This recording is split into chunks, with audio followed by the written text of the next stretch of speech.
오늘 우리에게 주시는 하나님의 말씀은 구약성경 하박국 3장 1절 2절 말씀입니다. 하박국 3장 1절 2절 함께 이 말씀 받들어 한 목소리로 봉독하겠습니다. 시기 온 옷에 맞춘 선지자 하박국의 기도라. 여호와여, 내가 주께 대한 소문을 듣고 놀랐나이다. 여호와여, 주는 주의 일을 이 수년 내에 부응하게 하옵소서. 이 수년 내에 나타내시옵소서. 진노 중에라도 긍휼을 잊지 마옵소서. 아멘. 오늘 우리가 읽은 성경은 하박국 선지자의 기도입니다.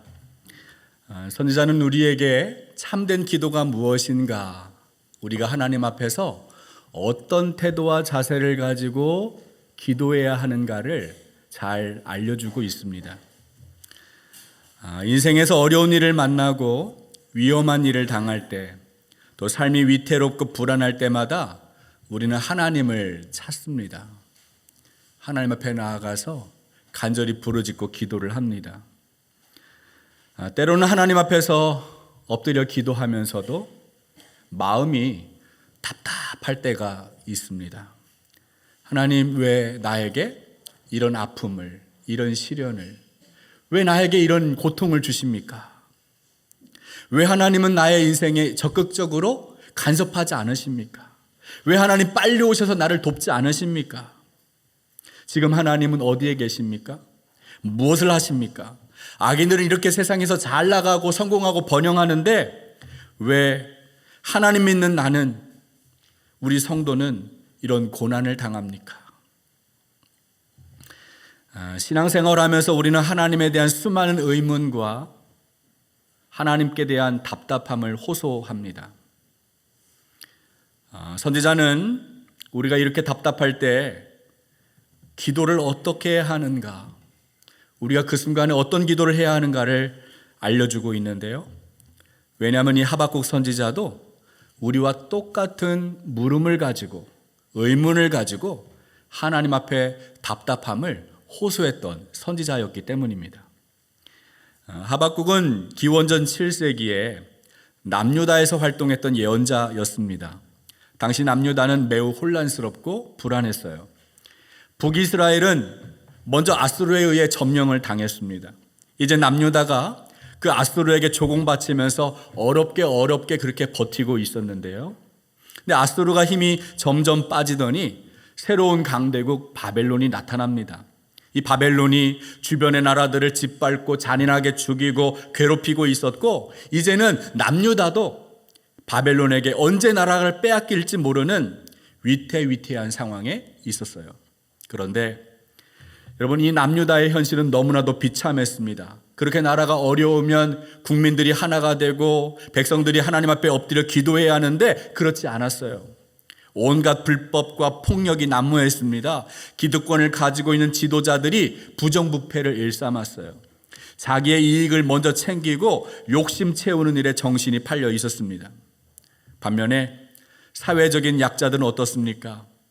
억압을 당하고 착취에 시달리고 다툼과 논쟁, 시비가 곳곳에서 끊이지 않았어요.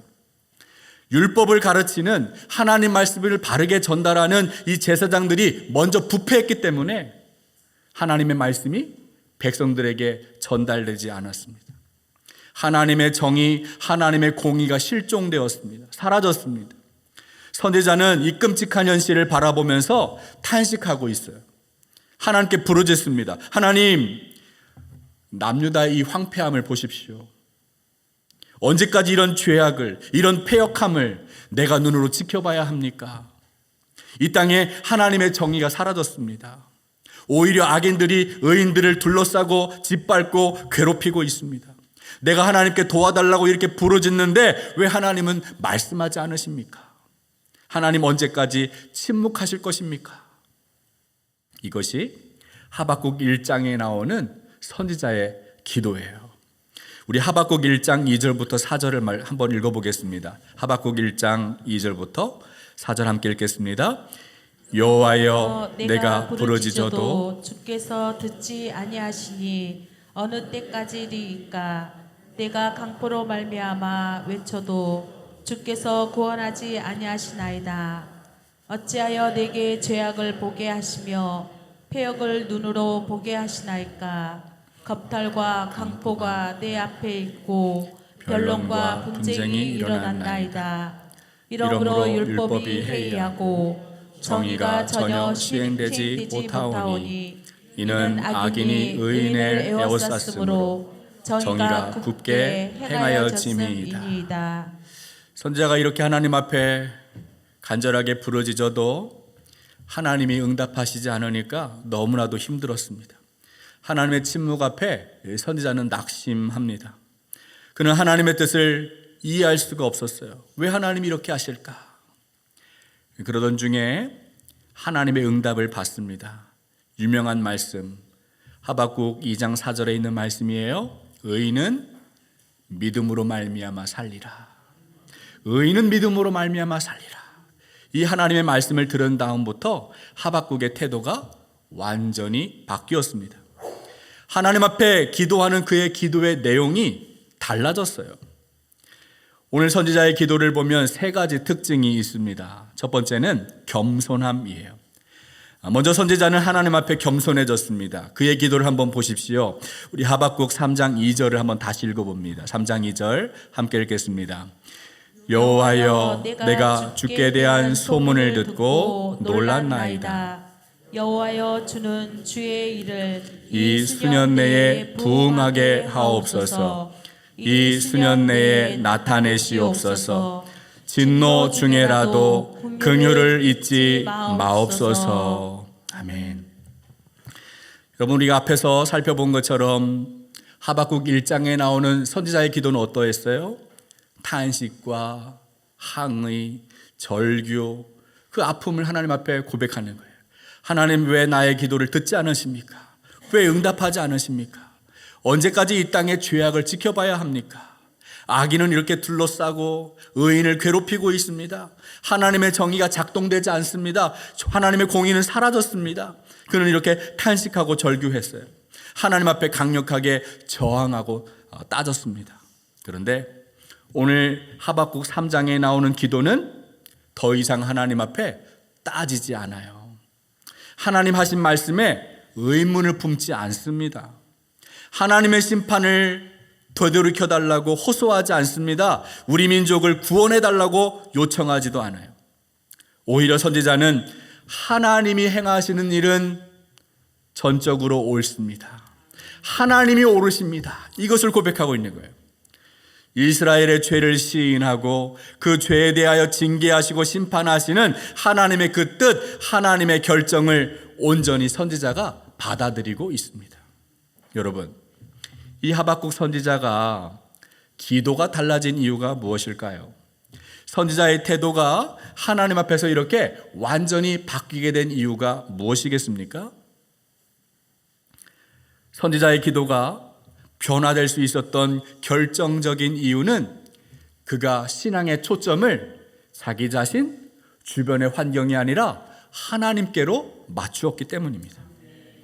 하나님의 거룩하심과 하나님의 의로우심을 생각할 때 그는 믿음으로 하나님께 시선을 옮길 때 그의 시선이, 그의 삶의 태도가 바뀌게 되었어요.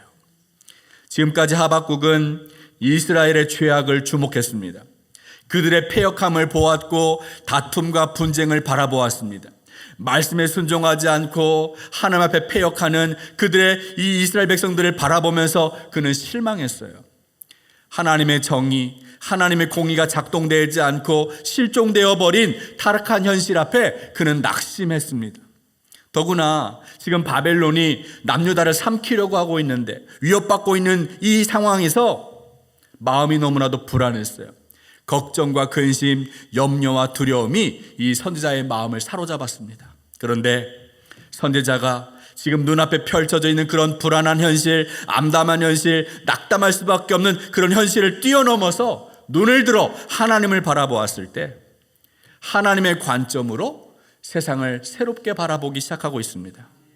물론 선지자도 하나님께서 자기 백성 이스라엘을 더 악한 바벨론을 들어서 심판하시는 것이 이해되지 않았어요. 충격이었습니다. 혼란스럽지요. 그래서 선지자가 하나님 어떻게 저런 악한 바벨론을 들어서 우리 민족을 때리십니까? 저항합니다. 불만을 가졌습니다. 그러나 하나님의 거룩함을 바라보고 하나님의 의로우심을 생각할 때 자기의 그 생각을 내려놓고 자기중심적인 판단을 벗어나게 되는 거예요. 하나님의 관점에서는 이스라엘 백성도 죄인이고 바벨론 사람들도 죄인이었어요. 하나님 앞에서는 모두가 다 죄인입니다. 아무런 차이가 없다라는 거예요. 여러분 한번 생각해 보세요. 사람의 눈높이에서는 키가 큰 사람과 키가 작은 사람을 서로 비교하죠. 저 사람이 나보다 크다, 나보다 작다, 이러면서 키 차이를 두고 서로 비교하고 경쟁을 합니다. 근데 여러분, 우리가 저 높은 건물 위에서 롯데타워에서 사람이 지나가는 걸 한번 보세요. 누가 큰지 누가 작은지 알 수 있습니까? 모르죠. 타 사람이 작은 개미처럼 점처럼 보이는데 어떻게 알 수 있겠어요? 마찬가지입니다. 사람의 관점에서 보면 내가 의인이고 저 사람은 죄인처럼 보이고 저 사람은 저렇게 하면 안 된다 이렇게 판단하고 정지하고 함부로 말하기 쉽지요. 그러나 하나님의 관점에서 보면 저 사람이나 나나 똑같은 다 죄인이라는 거예요. 누가 하나님 앞에 자기의 의의를 자랑할 수 있겠어요? 선지자가 깨닫게 된 것이 바로 이것입니다. 하나님의 관점으로 하나님의 거룩하심을 바라볼 때 이스라엘 백성이나 이스라엘을 심판하는 갈대아 사람들이나 똑같은 죄인이었습니다. 그래서 선지자는 그 거룩하신 하나님 앞에 겸손할 수밖에 없었어요. 여러분 성경을 보십시오. 하나님을 만난 사람들, 하나님을 정말 경험한 사람들, 하나님의 은혜를 진짜 맛본 사람들은 어떻게 합니까? 하나님 앞에 자신을 끊임없이 낮추는 거예요. 겸손해지는 거예요. 호렙산에서 모세가 하나님의 음성을 듣습니다. 어떻게 했습니까? 자기의 신을 벗고 겸손히 낮아지는 거예요. 성전 안에서 거룩함을 경험했던 이사야 선지자가 어떻게 합니까? 자신을 낮추는 거예요. 주님, 나는 죄인입니다. 세례 요한이 세례를 받으러 예수님이 나오셨을 때 어떻게 했어요? 주님은 흥하셔야 하고 나는 쇠하여야 하리라. 자신을 낮추는 거예요. 베드로가 어떻게 합니까? 물고기를 가득 잡았습니다. 주님이 나타나셨어요. 어떻게 합니까? 주님, 나를 떠나십시오. 나는 죄인입니다. 자신을 한없이 낮추는 거예요. 사도 바울은 어떻게 합니까? 그분은 그리스도이시고 나는 그분의 종입니다. 죄인 중에 괴수입니다. 이것이 사도 바울의 고백이에요. 왜 그렇게 할까요? 왜 그렇게 나 자신을 낮춥니까? 거룩하신 하나님을 만났기 때문이에요. 하나님을 보고 있기 때문에 그래요. 반대로 하나님을 믿는다고 말하고 신앙생활을 하면서도 아직도 자신을 높이고 다른 사람들을 낮추려고 한다면, 다른 사람을 함부로 판단하고 정죄하고 손가락질하고 있다면 그 사람은 분명히 하나님을 모르는 사람일 것입니다. 하나님을 경험하지 못해서 그래요. 하나님의 은혜가 무엇인지 모르기 때문입니다. 거룩하신 하나님을 만나지 않았고 하나님의 관점으로 자기의 모습, 그 추악한 죄를 발견하지 못했기 때문에, 자신이 얼마나 더러운 존재인지 모르기 때문에 그렇게 어리석은 생각에, 어리석은 판단에 빠져 있는 것입니다. 하박국은 자기 민족에 대한 여러 가지 의문을 가지고 있었고 다른 나라를 향한 적대감을 가지고 있었는데 하나님을 바라보았을 때 그것을 다 내려놓게 되었어요. 선지자가 하나님 앞에서 취할 수 있는 유일한 태도는 그 크신 하나님 앞에 겸손히 엎드려, 납작 엎드려 그분을 경배하는 것이 바로 최선의 선택이었습니다. 우리는 이 선지자의 모습을 통해 배워야 합니다. 하나님 앞에서 나는 어떤 존재인가? 나보다 더 악한 사람이 있다고 해서 내가 더 괜찮은 사람이 되는 것은 아니에요. 나 역시 하나님의 은혜 없이는 한순간도 살 수 없는 죄인임을 깨닫고 겸손히 그분 앞에 엎드려야 합니다. 하박국의 기도에 나타난 두 번째 특징은 경외심입니다. 이 선지자가 기도하면서 이런 고백을 합니다. 여호와여, 내가 주께 대한 소문을 듣고 놀랐습니다. 여기에서 놀랐다라는 말은 하나님이 앞으로 행하실 일에 대한 놀라움을 말하는 것이 아니라, 오늘 본문에 말하는 이 놀라움이라는 것은 히브리어 단어 야레라는 단어를 쓰고 있습니다. 이 단어는 두려워하다라는 뜻이에요. 두려워하다. 여러분, 이 선지자가 하나님의 말씀을 듣고 그 권능 앞에서 두려워 떨고 있다라는 거예요. 하나님의 크심을, 하나님의 높으심을 깨닫고 두려워 떨고 있다라는 거예요. 하나님의 권위를 그가 발견했기 때문입니다. 히브리서를 보면 우리가 하나님의 나라를 발견하는 은혜를 받으면 그 앞에 경건해지고 두려움으로 하나님을 섬겨야 한다라고 말씀합니다. 우리 히브리서 12장 28절, 29절 말씀 한번 같이 읽어보겠습니다. 함께 읽겠습니다.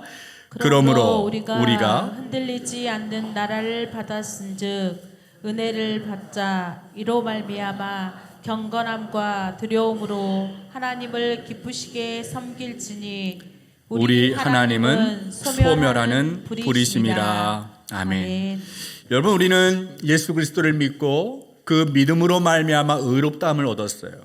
그리스도의 보혈로 의롭다고 인정받았습니다. 하나님의 자녀가 되었어요. 하나님의 자녀는 담대하게 하나님의 임재 앞에 나아갈 수 있습니다. 그러나 이것이 우리의 경건함을, 우리의 두려움을 잃어버려라라는 뜻은 아니에요. 여러분, 하나님은 소멸하는 불이십니다. 소멸하는 불이 있습니다. 여러분, 오늘날 교회가, 목회자가, 성도들이 타락하는 이유가 무엇이겠습니까? 그들이 경건함을, 두려움을 상실했기 때문이에요. 하나님의 임재 앞에 나아간다는 것은 하나님의 거룩하심을 발견하는 것이고, 하나님의 거룩하심 앞에 내가 설 때에 그 거룩하심에 비춰진 나의 적나라한 모습, 감출 수 없는 나의 죄악을 발견할 수밖에 없어요. 그러니 우리는 하나님 앞에 두려움과 떨림으로 설 수밖에 없는 것입니다. 하나님 앞에 서게 되면 그분을 높이게 되고 그분 앞에 우리는 낮아질 수밖에 없어요. 마지막 세 번째 특징은 간구입니다. 오늘 본문에서 선지자가 기도하는 내용이 무엇인지 한번 보십시오. 그는 하나님, 이스라엘을 구원해 주십시오. 저 갈대아 사람들을 물리쳐 주십시오. 저들과 전쟁할 수가 없습니다. 저들은 너무 강합니다. 고난받기 싫습니다. 예루살렘 성전 무너지지 않게 지켜주십시오. 파괴되지 않도록 보호해 주십시오. 이런 기도를 하고 있지 않아요. 하나님의 뜻을 수정하여 주십시오. 계획을 바꿔주십시오. 이렇게 기도하지 않습니다. 선지자의 유일한 관심은 하나님의 뜻이 이 땅에 이루어지는 거예요. 그래서 선지자가 이렇게 기도합니다. 여호와여, 주는 주의 일을 이 수년 내에 부응하게 하옵소서. 여러분, 선지자가 기도를 어떻게 하고 있습니까? 내 일을 행하시는 것이 아니에요. 선지자가 바라는 일을 하나님이 하시도록 기도하는 게 아니라 하나님이 원하시는 일, 주님의 일을 행하여 주십시오. 주님, 그래서 부응하게 해주십시오 기도하고 있어요. 특별히 여기에 수년 내라는 표현은 이 수년 안에 이스라엘의 고난과 재앙이 포함되어 있습니다. 여러분, 수년 동안 이스라엘은 바벨론에게 나라를 빼앗길 것이고 그들에게 모든 보물들을 빼앗길 것이고 바벨론 포로로 끌려가게 될 것입니다. 70년 동안의 고난을 당하게 될 거예요. 여러분, 그러나 이 선지자는 그것을 두려워하지 않아요. 그것을 물리쳐달라고 기도하지 않아요. 무엇을 구합니까? 하나님의 뜻, 하나님의 일, 하나님이 계획하신 그 일들이 이루어지기를 원합니다. 그렇게 해서 부흥을 경험하길 원합니다. 여러분, 부흥이 무엇일까요? 히브리어 단어로 보면 부흥은 하야라는 단어를 쓰고 있는데 이 부흥은 다시 살리다, 회복시키다, 다시 일으키다라는 뜻을 가지고 있어요. 부흥은 단순히 숫자가 많이 모여서 예배 인원들이 많이 모이는 것이 부흥이 아니에요. 교회가 점점 넓혀서 영토를 확장시켜가는 것이 부흥이 아닙니다. 죽어가는 것이, 쇠퇴한 것이 다시 하나님으로부터 생명력을 얻어서 살아나는 것, 회복되는 것, 그것이 바로 하나님이 일하시는 부흥이라는 거예요. 하박국 선지자가 간절히 기도하는 것이 무엇입니까? 하나님으로부터 심판받고 징계를 받아서 이스라엘이 고난과 재앙을 받는 것 마땅하다는 거예요.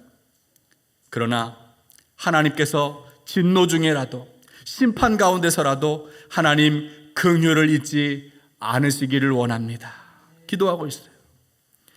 주님께서 긍휼을 베풀어 주셔서 매를 맞고 죽어가고 있는 이 민족, 이 땅에서 완전히 사라질 것만 같은 이 불쌍한 민족을 하나님 긍휼히 여기셔서 고난 가운데서도 다시 살아나는 은혜, 회복의 은혜를 하나님 허락하여 달라고 하박국은 기도하고 있어요.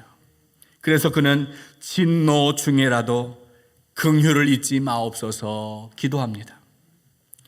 여러분, 선지자가 하나님께 기도하는 내용은 사람의 어떤 의의나 사람의 어떤 공로, 업적, 우리가 잘했기 때문에, 우리가 무엇을 했기 때문에, 우리 민족이 하나님의 백성이었고 아브라함부터 하나님을 섬겨왔기 때문에 이런 자기의 의의를 드러내고 있지 않아요. 선지자가 유일하게 의지할 수 있는 것은 하나님의 긍휼, 하나님의 성품을 의지하고 있는 거예요. 여러분, 하나님의 진노는 하나님의 공의를 뜻합니다. 하나님은 공의로우신 분이기 때문에 하나님은 죄를 미워하시고 반드시 죄를 심판하십니다. 하나님 그래서 진노를 하시죠. 공의는 하나님의 성품이에요. 그래도 동시에 하나님은 은혜로우신 분이에요. 자비가 많으신 분, 긍휼이 많으신 분, 풍성하신 분이 하나님이세요. 우리 시편 103편 8절부터 14절까지의 말씀 한번 읽어보겠습니다. 함께 보시죠. 여호와는 긍휼이 많으시고 은혜로우시며 노하기를 더디하시고 인자하심이 풍부하시도다. 자주 정책하지 아니하시며 너를 영원히 품지 아니하시리로다. 우리의 죄를 따라 우리를 처벌하지 아니하시며 우리의 죄악을 따라 우리에게 그대로 갚지는 아니하셨으니 이는 하늘이 땅에서 높음같이 그를 경외하는 자에게 그의 인자하심이 크심이로다. 동이 서에서 먼 것 같이 우리의 죄과를 우리에게서 멀리 옮기셨으며 아버지가 자식을 긍휼히 여김같이 여호와께서는 자기를 경외하는 자를 긍휼히 여기시나니 이는 그가 우리의 체질을 아시며 우리가 단지 먼지뿐임을 기억하심이로다. 아멘. 여러분, 이 시편의 시인은 하나님의 은혜를, 그 풍성하신 하나님의 긍휼을 노래하면서 우리의 연약한 체질을, 우리가 먼지와 같음을 고백하고 있습니다. 하나님은 우리를 아시는 분이에요. 우리의 연약함을 너무나도 잘 아시는 분이에요. 그래서 하나님은 우리를 불쌍히 여기신다는 거예요. 여러분, 긍휼은 하나님의 성품이에요. 하나님의 공의, 그것도 하나님의 성품이지만 하나님의 긍휼도 하나님의 성품이에요. 선지자는 바로 그 하나님의 성품, 하나님의 긍휼을 의지해서 하나님 심판 가운데서도 진노 가운데서도 하나님 우리를 불쌍히 여기시고 긍휼을 베풀어 주옵소서. 하나님의 성품을 의지해서 기도하고 있어요. 오늘 우리는 하박국 선지자의 기도를 살펴보고 있습니다. 우리가 하나님 앞에 어떻게 기도해야 하는가, 우리가 하나님 앞에 어떻게 서야 하는가, 기도의 태도를 알려주고 있습니다. 여러분, 우리가 기도할 때 나 자신은 문제없고 다른 사람에게 문제 있다, 다른 사람만 쳐다보면서 기도하면 우리의 기도는 답답할 수밖에 없어요. 외부의 상황, 외부의 환경, 하나님 이것도 바꿔주시고 저것도 바꿔주시고 우리 교회를 바꿔주시고 하나님 아버지 이렇게 해주십시오 라고 기도하면 그것이 이루어지지 않을 때마다 탄식하고 절규할 수밖에 없어요. 그런데 눈을 들어 우리가 아닌, 우리 주변이 아닌 하나님을 바라볼 때, 하나님께 우리의 시선을 맞추고 기도할 때, 하나님의 거룩하심을 바라볼 때 하나님의 눈으로 우리의 모습을 발견할 수 있고 하나님의 눈으로 우리의 상황을, 우리의 주변을 살펴볼 수 있게 된다는 거예요. 우리는 그분 앞에 겸손할 수밖에 없어요. 사랑하는 여러분, 거룩하신 하나님 앞에서 우리가 무엇을 감출 수 있겠습니까? 아무것도 숨길 수 없는 우리가 그분 앞에 무엇을 드러내고 무엇을 자랑하겠어요? 겸손할 수밖에 없죠. 하나님 앞에 겸손해진 우리는 우리의 삶을, 우리의 인생을, 그리고 우리의 교회를 하나님의 손에 맡기고 선지자와 같이 기도해야 합니다. 주님, 아무리 힘든 상황이 주어진다 할지라도 우리의 길, 나의 길이 아니라 주님의 길을 걷게 하여 주옵소서. 나의 일을 행하시는 것이 아니라 주님의 일을 행하여 주옵소서. 혹여나 진노 가운데서도 심판 가운데서도 하나님 긍휼을 베풀어 주시고 우리의 영혼이 부흥하게 하시고 우리의 교회가 다시 살아나게 하여 주옵소서. 이 선지자의 기도가 우리 모두의 기도가 될 수 있기를 간절히 소망합니다. 하나님 아버지, 주님의 거룩하심과 의로우심을 생각할 때 우리는 하나님 앞에 아무것도 감출 수 없는 죄인임을 고백합니다. 겸손히 엎드려 두려움과 떨림으로 주님 앞에 나아가 주님만 경외하게 하여 주옵소서. 어떤 상황, 어떤 환경에 놓여도 주님의 일을 행하여 주시고 진노 중에라도 긍휼을 베풀어 주셔서 우리의 영혼이 살아나도록 수년 내에 부흥을 허락하여 주옵소서. 이제는 우리 주 예수 그리스도의 크신 은혜와 하나님의 놀라우신 사랑과 성령의 감화감동 충만하신 역사가 거룩하신 주님 앞에서 겸손히 엎드려 경외하며 주님의 그 능력으로 회복되기를 소원하는 우리 중앙선결교회 모든 성도들 머리 위에 지금부터 영원토록 함께하여 주시기를 간절히 축원하옵나이다. 아멘.